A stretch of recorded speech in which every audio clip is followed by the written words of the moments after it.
महाराष्ट्र में जहां एक तरफ इंडिया गठबंधन में सीटों पर पेच फंसा हुआ है, तो एनडीए में सीटों पर बात बन गई है। बड़ी खबर यह कि महाराष्ट्र एनडीए में सीट शेयरिंग का फॉर्मूला फाइनल हो गया है। आज सीट शेयरिंग का ऐलान संभव है। महाराष्ट्र में 28 सीट पर बीजेपी लड़ेगी, सूत्रों के हवाले से खबर है। शिवसेना शिंदे गुट जो है वो 14 सीटों पर और राष्ट्रीय समाज पार्टी के हिस्से में एक सीट जा सकती है। अब देखिए, एनडीए में सीट शेयरिंग पर सहमति है वो बन गई है।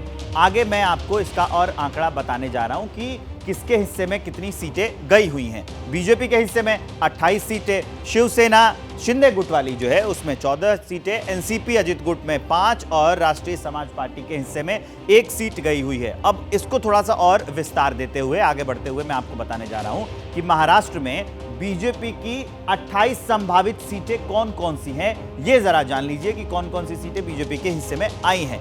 नागपुर, भंडारा, गोंदिया, गढ़चिरौली, चिमूर, चंद्रपुर और अहमदनगर, बीड, पुणे, धुले, दिंडोरी, उत्तर मुंबई, अकोला, अमरावती, नांदेड़, लातूर, सोलापुर, माढा, दक्षिण मुंबई, उत्तर मध्य मुंबई, उत्तर पूर्व मुंबई, सांगली, सातारा, नंदुरबार, जलगांव, जालना, भिवंडी, रावेर, रत्नागिरी, सिंधुदुर्ग, ये जो है ये गई है कहां, तो बीजेपी के हिस्से में सीट बंटवारे के हम सूत्रों के हवाले से ये बात आपको बता रहे हैं। अब चलिए आगे बढ़ते हुए ये भी जानना जरूरी है कि जब सीट शेयरिंग हुई तो शिवसेना शिंदे गुट के हिस्से की जो संभावित सीटें हैं वो कौन कौन सी हैं, ये जरा मैं आपको बता देता हूं।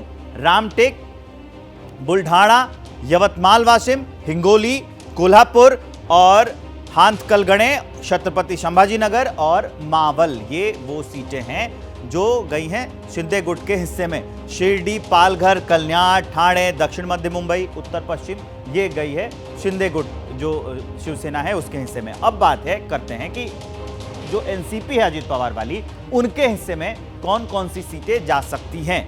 रायगढ़, बारामती, शिरूर, नासिक, धाराशिव, ये वो सीटें हैं जो एनसीपी शरद पवार माफ कीजिएगा जो एनसीपी है अजित गुट की, उनके हिस्से में ये सीटें जा सकती हैं। अब मृत्युंजय हमारे साथ जुड़ गए, सीधा उनके पास मैं आपको लिए चलता हूं। मृत्युंजय, जब ये संभावित हम सीटें देखते हैं तो इससे ये पता चलता है कि बीजेपी के हिस्से में अभी भी काफी अहम सीटें गई हैं।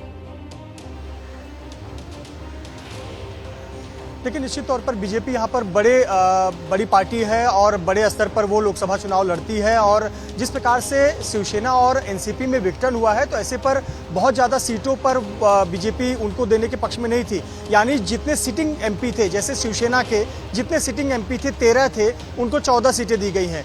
अजीत पवार के सिर्फ 3 थे, उनको 5 सीटें दी गई हैं, तो उनको सम्मानजनक नंबर दिए गए हैं। लेकिन पहले से यह तय था कि बीजेपी ज़्यादा से ज़्यादा सीटों पर लड़ेगी। 28 सीटों का जो नाम सामने आया है बीजेपी इस पर लड़ेगी, 29 था, बल्कि एक महादेव जानकर जो कि राष्ट्रीय समाज पक्ष है उसके नेता है महादेव जानकर, उनको एक सीट दे दी गई है, बीजेपी अपने कोटे से दी है। तो ऐसे देखा जाए तो वो 29 सीटों पर बीजेपी लड़ रही थी।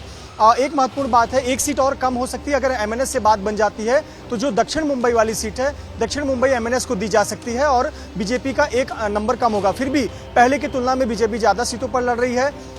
मेट्रोपॉलिटन सिटी में बीजेपी ज़्यादा लड़ रही है। मुंबई जैसे शहर की बात करें तो मुंबई में 6 सीटें हैं, 6 में से 4 सीटों पर लड़ रही है।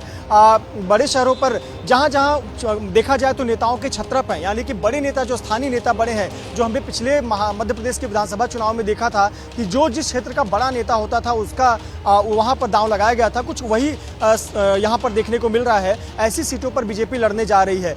कुल मिलाकर बातें सब कुछ साफ हो गई हैं। महायुति की आज एक प्रेस कॉन्फ्रेंस होगी, अभी तक समय नहीं बताया गया, लेकिन दोपहर बाद की संभावना जताई जा रही है।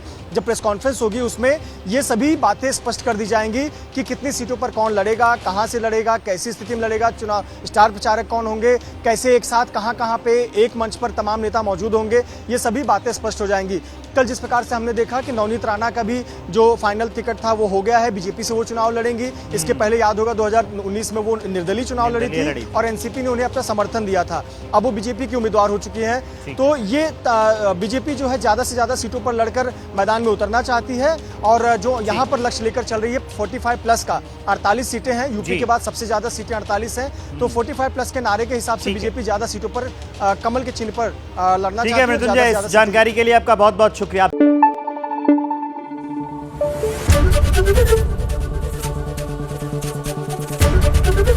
ABP News, आपको रखे आगे।